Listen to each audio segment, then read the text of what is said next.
All right, welcoming Dave Schuster back to the Big Loud Podcast. A full weekend of boxing, Dave. Everything went to script. There were no big surprises, and I think we got used to some upsets in the last few months or so. But good to talk to you. Good to talk to you. Actually, I thought the first fight from Friday night was the best of all the fights. The lightweight fight, the lightweight title fight. Yeah, Richard Comey and Ray Beltran. And even though Beltran, couldn't win the title, he did not make weight. And he got knocked down 4 times. But actually, of all the fights that happened this weekend, at least the name fights, I thought that was the best one with action, pretty much throughout the fight. So that was my favorite of all of them. Completely agree with you. But then again, proving once again that belts are sort of meaningless. And it was, I hate to nitpick on network coverage because there's enough in general that we can, roll our eyes at or, make the gag reflex when we're watching some of these guys talk. But they went out of their way of explaining that, okay, Beltran didn't make weight, it's not going to be for the title, everything's fine. The graphics come up, IBF, lightweight title fight, and it's like, no, it's not. It's like, it's not. And again, I'm glad that they were still able to make the fight. I mean, we remember Eddie Mustafa Muhammad showing up overweight with Michael Spinks, and Michael Spinks is like, well, then I'm not fighting him. And, it was like, and I do, that wasn't even an HBO fight. That was a big fight. And, so it's happened before where a champion will say, no, then I'm not fighting you. And it wasn't like, the guy had to give $20,000 to the IBF of his purse and $20,000 to the champ. And it's like, all right, fine, fight. And like you said, 4 knockdowns, but despite that, it was competitive enough. It was certainly entertaining. Yeah, it kept my attention throughout. And speaking of, not making weight, listen, there are some times, I don't think it's very often, most of the times these guys just can't do it, but there are sometimes intentionally, as you well know, John, that they don't make weight because they just don't want to put themselves through the rigors of, getting down. Their bodies are too big at this point. They just can't get down to that weight anymore. So they don't even try over the last week or so. Then they come into the fight. They're all puffed up, another 20 pounds. And sometimes they win, sometimes they don't. But a lot of times these guys at the last week, when they know they can't make weight, they don't even try.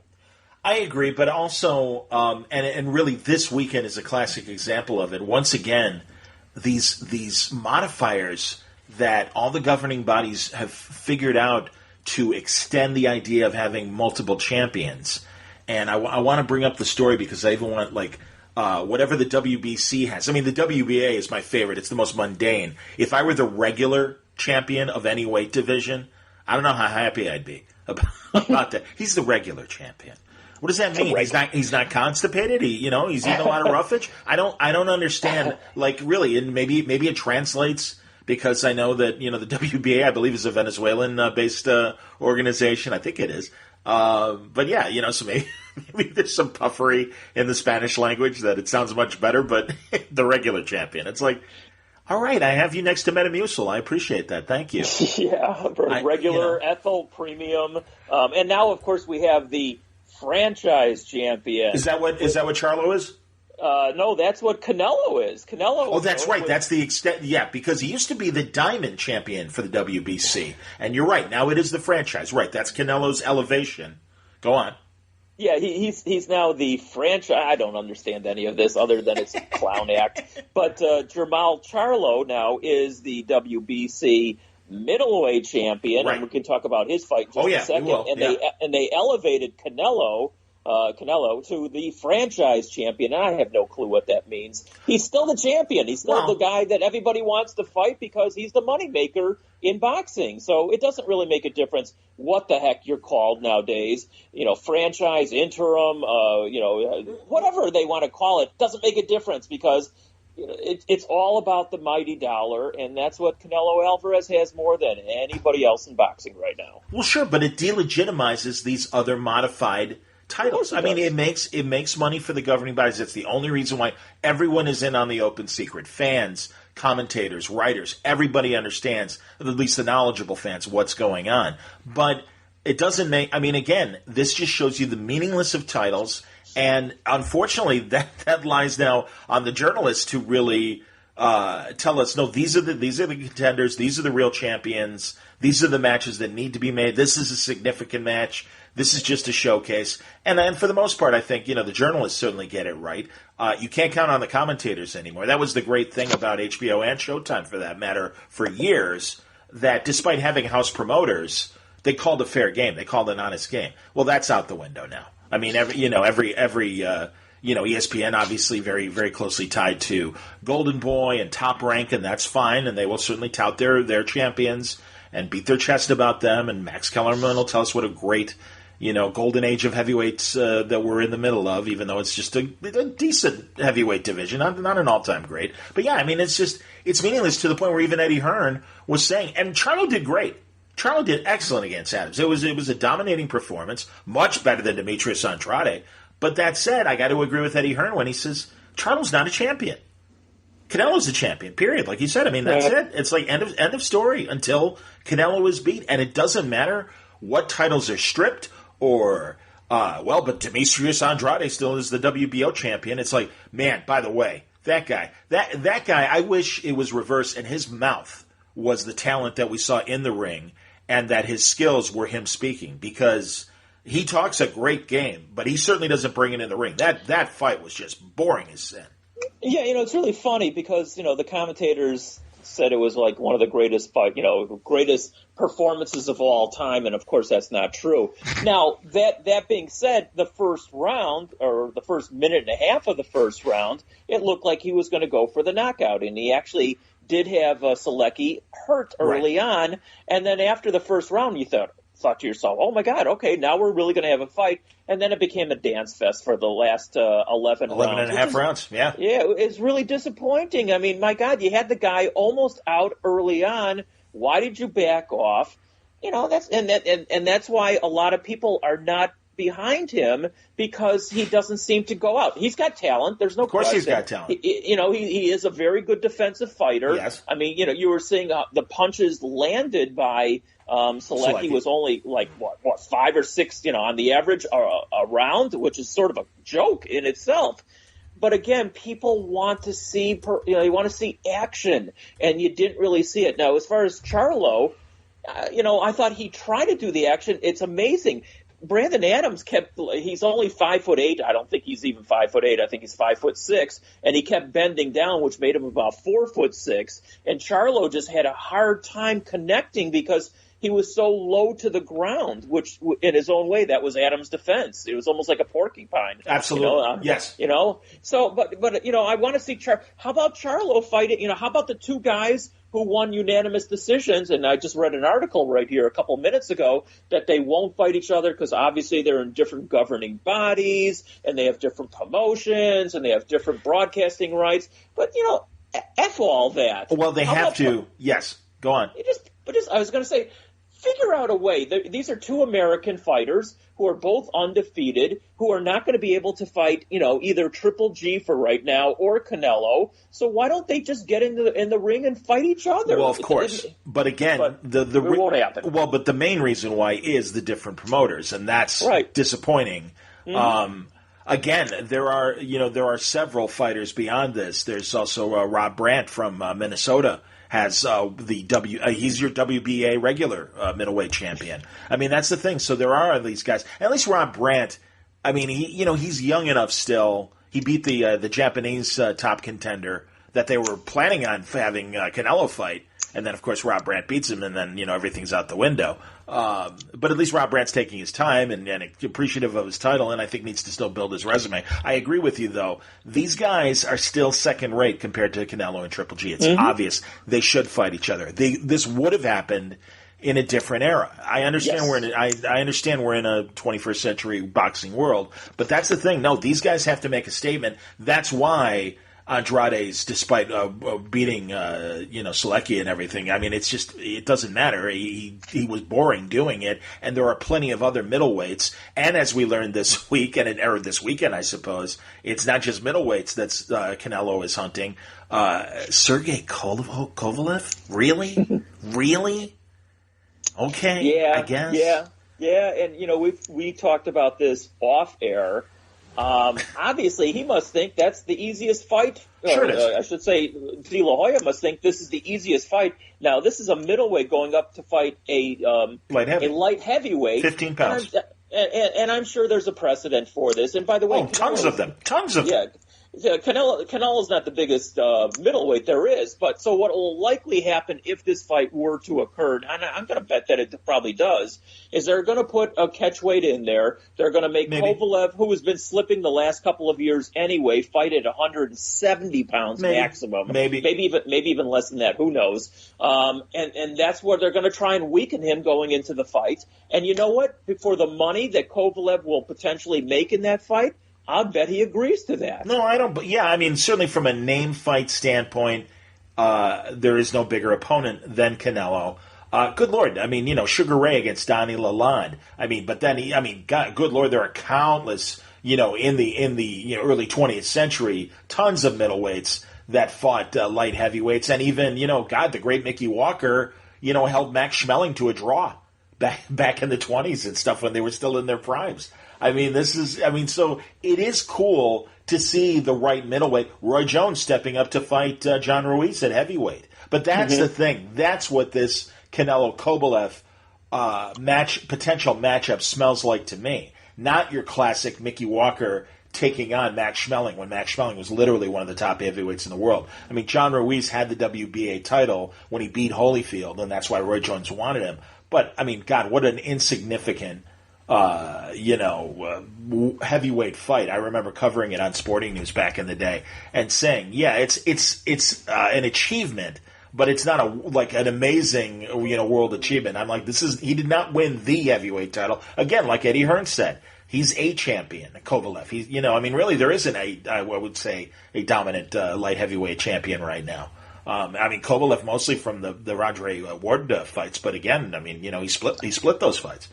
So, I don't know. I get it from a promotion standpoint. It kind of gets me angry. I also disagree with what I've been reading on a lot of the boxing websites that fans really don't want Triple G and Canelo 3. And I'm like, really?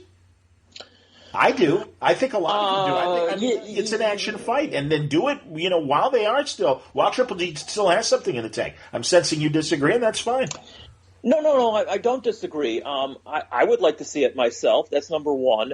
Number two, after the second, and listen, I think Triple G won both fights. I do too. I've gone on record. Yeah, we've said this. Yeah. But I also noticed slippage in Triple G in that second fight, and he looked like he himself was running out of gas towards the end of that second fight. So, if they ever do fight again, and I think they will, but I just don't think it's going to be the next fight, which will be interesting to see who Triple G has to fight, going forward. I think they will fight, but I think what Canelo is probably doing here, he's waiting for Triple G to slip even more. That's my guess. Sure, and it's interesting because Kovalev has slipped, and he's getting older. Triple G has slipped, and he's getting older. And what Canelo has been constantly throwing out there, and all his people has been saying, well, he fights all the best guys, and he fights them all in their prime. Well, if he does what I'm suggesting that he's likely going to do, fight Kovalev potentially, and then fight Triple G further down the road, he's actually getting away from what he's been portraying himself as, the big warrior, and he takes on all the best guys in their prime, because that's not going to be the case if he does what I think he's going to do here. Well, a couple things. Now, there's a rumor that Golovkin will fight, is it Carlos Munguia? Yes. Yeah, and that might happen September 14th. Let's see. Canelo currently has a knee problem, according to Top Rank, and having some discomfort. So he may miss the Mexican Independence Day fight, which is always a great fight for Mexican fighters, a great date to do a big fight. I remember when Chavez would fight on Mexican Independence weekend, and that was a big deal. Munguia is kind of the young Mexican star on the rise, being 22. I hear what you're saying about Golovkin, and I would say it's 50-50, much like we don't know what's going to happen with Anthony Joshua moving forward. But I don't hang, and I understand that you could say that, Canelo's or Golovkin's had signs of slowing down. now that he's gotten away from Abel Sanchez, I do want to see what happens in the new trainer's hands. And I can only point to Lennox Lewis and Emmanuel Stewart and a million other reclamation jobs, Emmanuel Stewart, and I forget there's one of his chief seconds is now really a top trainer as well, and has also kind of had this same role of taking a fighter that maybe has lost his way and figuring out a new game plan and extending their lives. But good Lord, I mean, Dennis Andres was another fighter that Emmanuel Stewart was able to kind of regroup after he lost to Tommy Hearns and help Dennis Andres get his shit together and win back a light heavyweight title after Hearns beat him. There's another middleweight, by the way, that challenged and won for the light heavyweight title back in the day. So yeah, I mean, I as far as Golovkin goes, I just want to see him, and obviously at a better competition. And Munguia is young and a good young fighter. He fought his last big fight was a majority decision over Dennis Hogan. Should have lost it. Okay. Honestly, he should have lost that fight. I mean, the way I watched that fight really closely. He did not win that fight, and Hogan was really upset, and rightfully so. Hogan won that fight, and I think most people, even the people that were rooting for Munguia in that fight, I think they know that Hogan was screwed of that decision. But back to Triple G just for a second. Sure. I do agree with you that if you get the right trainer, that it can make a difference going forward. You can change a lot of things, but you can't change Father Time. I understand, and that's what I saw the slippage in Triple G last time around. And you certainly didn't learn anything against Steve Rolls when he beat him early on. So he's going to be that much older. And again, my guess is that they will have that third fight. I will look forward to it, of course, as well. I just think Canelo's going to wait for him to get a little bit older before he gets in the ring again with them. No, unfortunately, this is, kind of the new strategy is let guys age out of, the rubber match. And, I mean, I guess you could argue that that's what Ali was doing with Frazier in Manila. But, man, he learned a tough lesson that night, even though he won. I mean, so we'll see. Again, and like I said, obviously in the case of Joshua, it's not age. It is learning a style. But I just think Golovkin is such a warrior and still willing to put himself through the grinder. Hey, man, I mean, there were times that we thought Pacquiao was done. And no, he's not the fighter that he once was. But, and again, that fight coming up is going to be a very interesting fight next month. I really look forward to that. I just think I keep going back to Ray Robinson. I hate to bring up the past because it was a different era. But, I mean, Ray Robinson in his late 30s into his early 40s was still a dangerous middleweight. And having life and death wars that he would have crushed these guys had they fought 10 years earlier. But that doesn't mean that Robinson was a pushover as he hit his late 30s and early 40s. I mean, again, I know Golovkin's got a lot of miles on him, but I think he's still a very dangerous puncher. If you get him in with the right guy, I mean, hand speed it might be a problem. But again, let's see another trainer come up with a better defense. I like I said, I want proof more than one tough loss or tough decision or tough draw or whatever. I want a little more proof before I'm ready to give up on Kovalev. Well, you're giving up on Golovkin. Triple G. Yeah, again, I thought he won both fights, but I do also think that he looked like he was slowing down a lot, at least in the second. We couldn't tell anything against Steve Rolls. No, hey, by the way, what did you make of Mikey Garcia sitting next to Bob Arum over the weekend? I mean, talk about weird. Yeah, we'll see. I mean, we're not talking about Chicago Mikey Garcia. We're talking about current Mikey Garcia. Yeah, and there was a rumor that was floated. First of all, Mikey Garcia should give up on being fighting at 147. I just don't understand that. At least not yet. He should at least go down to 140. I don't think he can make 135 anymore. He may not be able to make even 140 anymore. I don't know. Well, we'll see. I mean, I don't know. I'm not around him, but I mean, he jumped 2 weight classes to fight Errol Spence, and it was a bad decision, even though he got a nice payday. Now the rumor is that he wants to stay at 147, and it might be Garcia Crawford against Garcia. Oh. No, actually, it's Mikey Garcia against Danny Garcia. I mean, he got crushed by Crawford. Danny Garcia, I think he probably gets beat by him too. Mm-hmm. I just don't think he's a welterweight, at least not yet. So, I mean, that was interesting, seeing all the rumors and seeing him sit next to Aram. I don't know what's in store for Mikey Garcia. Well, it wasn't interesting, although, again, it followed the script and everything. Joe Parker winning against Alec Lepai, and that's fine.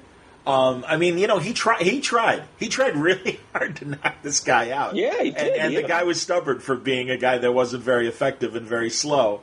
Alex Lepai, but I mean, again, well, I guess a win is a win, and that does mean that certainly if someone's looking for an opponent with only 2 losses to Joshua and Dylan White and everything, I mean, Joe Parker has got enough of a resume where and he at least was in shape. I mean, that's the thinnest and best I've seen Joe Parker look in a couple of years. Actually, I thought he looked really good. Unfortunately, you couldn't tell because he was hitting meatbag. He was hitting like a wooden Indian, to be honest with you. Leopai looked, what it reminded me of? It reminded me of like a character out of a James Bond movie, like Odd Job or something like that. I mean, you could hit him all day long. You could hit him over the head with a telephone pole. He was not going down. And Parker was hitting him with some heavy thunder. Oh, yeah. But, he just had a head like, I don't know, like solid steel. Oh, yeah. But finally, the referee just said enough. Yeah. Let's just call this fight off. Thank you. No, and it's fine. I mean, whatever. And but I don't know. I mean, again, I think he's a two-handed fighter. I wouldn't mind seeing if Andy Ruiz does it twice against Joshua. I wouldn't mind seeing Andy Ruiz fight Joe Parker. I think that would be a very interesting fight. I think Parker basically said it after the fight. He wants the winner. It sure looks like Ruiz and Joshua are going to fight again. That'll be the next fight. Doesn't that stun you? That stuns me. There's where Al Heyman could totally be a jerk and be like, I'm going to take this out for a ride for a while. I'm not ready to, go right back in. Although, again, they could likely be bursting with confidence. Sure. We'll knock out Joshua again. Yeah, I think that's it in a nutshell. I mean, yes, you're right. I mean, usually when you win the title and the other guy wants a rematch, even though there is the clause in the contract, you can get out of things like that. Sure. And he goes and fights somebody else, and says, he makes that guy wait a couple of fights. Maybe he gets him, a little older. Although Joshua is still in the prime of his athletic career. Well, yeah. No, he's young enough. Yeah. He's young. I don't know if he's probably still in his prime. Yeah, I suppose. But Ruiz, I think, and I've seen him on a bunch of talk shows now also, where he said, hey, listen, I'm a better fighter. I'm a better boxer. I'll beat him easier the second time around. So I think that's why, the confidence is there. The money is certainly there. And I think that's why this fight is going to happen next. I hear you. As far as Triple G not fighting, getting back just for a second to Demetrius Andrade, again, the guy talks so much. I mean, because at least Charlo, you can even say, all right, there's some great performances and stuff, and I'd easily make a case for Charlo fighting Canelo or Triple G.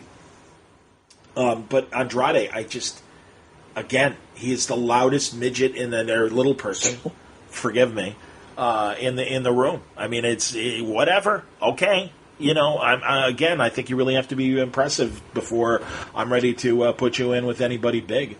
I don't get it. I don't know who he's going to fight next, to be honest with you. He does have, obviously, one of the 4 belts, and Canelo has said numerous times, although he changes his stance a lot also, that he wants to be the unified, sure. He's the franchise champion, so I don't know, whatever. Well, he wants all the belts. He wants all, which I get. If he wants all the belts, eventually he's going to have to fight. He's going to have to fight both guys who won the other night because they both have belts now. Well, that's true. Although Charlo, no. You see, again, Charlo has that subtitle. Well, no. I mean, I know he's got I know he is the WBC middleweight champion, air quotes. Right. Yes, but again, Canelo is the franchise WBC champion, which is higher. I'm telling you, man, because I remember the same thing happened with Sergio Martinez and Julio Cesar Chavez Jr. Jose Suleiman was good friends with the Chavez family. He was still running the WBC at the time. And he's like, no, we have tremendous respect for Sergio Martinez. He is our diamond. Even for a while, he called him a super champion. And obviously that wasn't going to work. So it was like, all right, we need a better name than that. And I thought it was Diamond for a long time. But now apparently it's franchise. So no, it is a subtitle to Canelo. Everyone. I mean, again, that's why it's like no to even kind of make that qualifier. He doesn't. He already had that belt. It's like he hasn't lost that belt. He wants one more governing body's belt. I mean, he is the dominant WBC middleweight champion. Period. You know? All right. Well, the whole thing's a clown. Well, that's what. Yeah. And I'm just thinking to myself, John. You know what?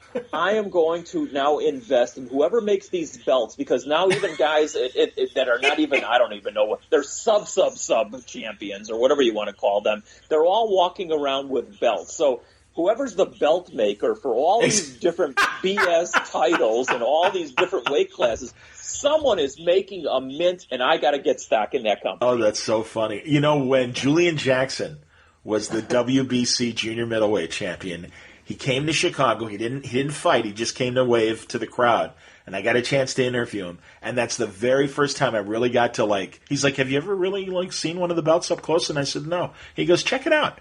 And he goes, no. He goes, hey, man, you can hold it. He goes, you can put it around your waist. I wish I had a camera. This is pre-phone cameras back then. Couldn't have been nicer about it. And it was impressive for what it was. But now I'm blanking on the Chicago, the big time WWE wrestler who also flirted with MMA that was a local guy.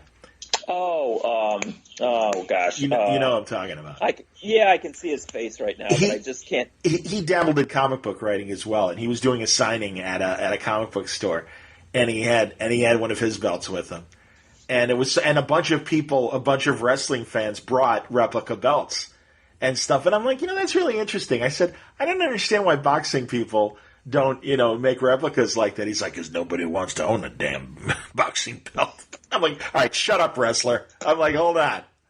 I'm like, back off, man. We're all here for comic books. Just take it easy. But I don't know. I've never seen that. You would think that they would actually make those to sell as souvenirs at title fights and stuff like that. That's an easy way to, instead of creating all these stupid weight divisions that mean nothing, or these belts that mean nothing. Jesus, make a fan belt that people would want to buy. That's very funny. I just remember who you're talking about. You're talking about CM Punk. I am talking about. That's exactly what I was talking about. Right. CM Punk. He's a great guy, and that's why I know he was just screwing with me, but it was hilarious. I'm like, all right, wait a minute, Punk. I back off, man. Hey, can we go back to the lightweights for a second? Because absolutely. actually, again, that was the best fight of the weekend to me, Comey and Beltran. Yes. But, also during that broadcast, you got some interviews of some other people. Teofimo Lopez, who was going to be fighting the Japanese fighter. I'm not even going to try and pronounce his name. I'd butcher it like heck. I understand. And that's coming up later this month. Yep. That's going to be a good fight. Lopez is impressive, but what's really, getting me juiced up in the lightweight division, of course, is Lomachenko. And by the way, did you see Lomachenko working out as an MMA fighter himself? No, I did not see that. Oh my God, take a look. I mean, he was doing these high leg kicks. That was a surprise. In rapid fashion. This guy is unbelievable. Yeah. No, he's. But anyway, I was going to say, back to the lightweight division. I'm getting juiced because I was impressed by Comey, who is a really good fighter. Lopez is a young stud. He's the one on the rise. Going to get better. Yep. And then Lomachenko is going to have some good competition finally in this weight class if Mikey Garcia doesn't want to come down any further and fight him at some juncture. So I'm getting juiced about the lightweight division. I agree. Well, maybe that was why Mikey was sitting next to Bob. Maybe there is a possibility that he might go back down to 135. Probably not. But good luck at that. Yeah, I suppose you're right. But Lomachenko, I agree, and I don't think, unlike a Canelo or some of these other guys, I think they know very clearly Lomachenko's at his weight ceiling. He really should not fight heavier than 135. I think he really showed that against Linares last year or 2 years ago when they fought. And that thing was a war. Linares then steps up to 140 and is still a very credible junior welterweight, but not the fighter that he was at lightweight. And he gave Lomachenko all he could handle. He lost on a TKO, but that fight to me was like the best fight of the year that year. It was just incredible. It was an incredible matchup. Yeah. So no, I agree with you. I think the lightweight division is in very good shape, and I'm looking forward to what's to come in the lightweight division in the months ahead. And again, as muddled and angry causing as the middleweight division is, there's a lot of good fighters there. I really do think that there's a ton of talent at middleweight. And again, that's why it's a bit infuriating when Canelo and even Triple G don't fight some of these top guys that are out there, because there's plenty. And there are plenty that are, promoted by their own guys. And I suppose as frustrating and as annoying as I find Andrade, I suppose he is definitely one of them. So, and we talked a little bit about the fight that's coming up also later this month on pay-per-view ESPN, and that, of course, is Pacquiao and Thurman. Yeah. And I'm looking forward to it. And they've also had a bunch of these, I don't know what you call them, on HBO they used to have them sit-down showdowns or whatever there was, and Max used to do those. Oh, yeah. Now the PBC on Fox.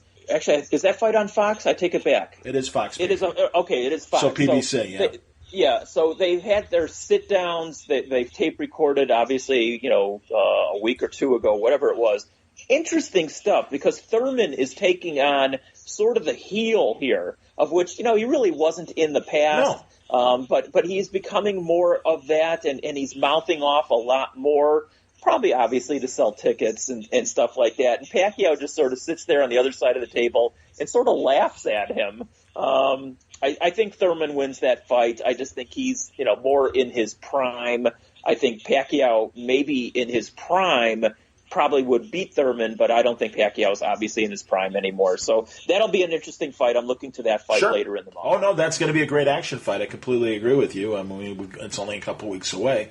And I suppose we'll see.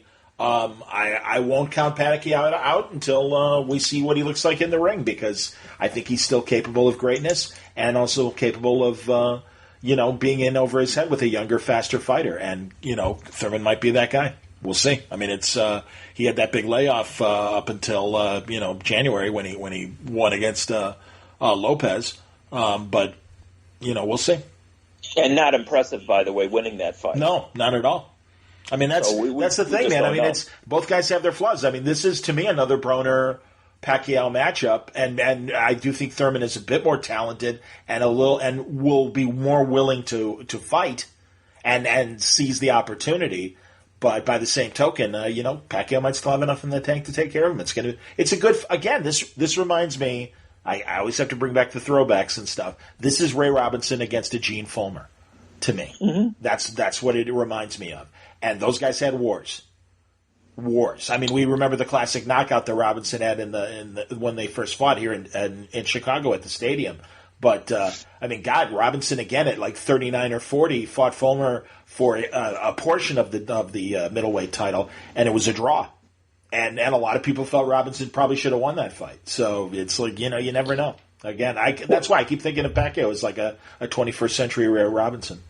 Well, we'll see, obviously. And Thurman, who used to be that one time is sort of dissipated. Yeah. We haven't seen the one time in a long time at this point. So, yeah, it'll be an interesting fight. Also, speaking of older fighters, I know you saw this also. Chad Dawson got in the ring this past weekend. 36. I mean, he feels like he's 56, but he's only 36. But, he's obviously been around and had his better days long in the past. So when Chad Dawson was in his prime, and that's about 7, 8, 9 years ago. He's a really good fighter. I would say even 10 years ago. No, I agree with you, man. But, yeah, that was a long time ago, and shit changes. It ain't yesterday anymore. Well, and I like, what's his face, who just fought at the Hall of Fame fight and got his clock cleaned. I can't even think now. Shame on me. My brain, of course, again, I can tell you about the 50s and 40s, no problem and everything. When it comes to what happened, 2 weeks ago, I'm like, Yeah, I hate to say it, that's an early sign of senility. But that's not what this podcast is all about. And I'm not suggesting that you are. You're with me on the path as my brain deteriorates. That's beautiful, man. All right, well, listen, we'll regroup in a week or so and figure out the boxing mess then. But no, I thought, again, a lot of interesting news. A good fight on Friday at ESPN. Otherwise, everything went to script and not in the most entertaining way on Showtime and DAZN. But we got boxing. It was a full weekend of boxing. Yeah, not much going on with the Independence Day holiday coming up, but there are some good fighters still to come. Shakur Stevenson is fighting, I think, also later on this month. I'm looking forward to seeing he's another young, exciting fighter on the rise also. So there's still some good fights to come, but I'm going to be anxious because there's no other than maybe Thurman and Pacquiao. There's nothing else that's really etched in stone schedule-wise. So we can anticipate there's going to be a lot of big fights that'll start coming our way in September and October and November. And I think they'll probably be announced over the next, few weeks, to be honest with you. So that's something to look forward to as well. Absolutely. And a couple European fights. I mean, again, this is why I love ESPN Plus and DAZN, because I know there's an Italian card, I want to say July 11th, on like Thursday of that week and everything. So from Italy. So that'll be interesting to see.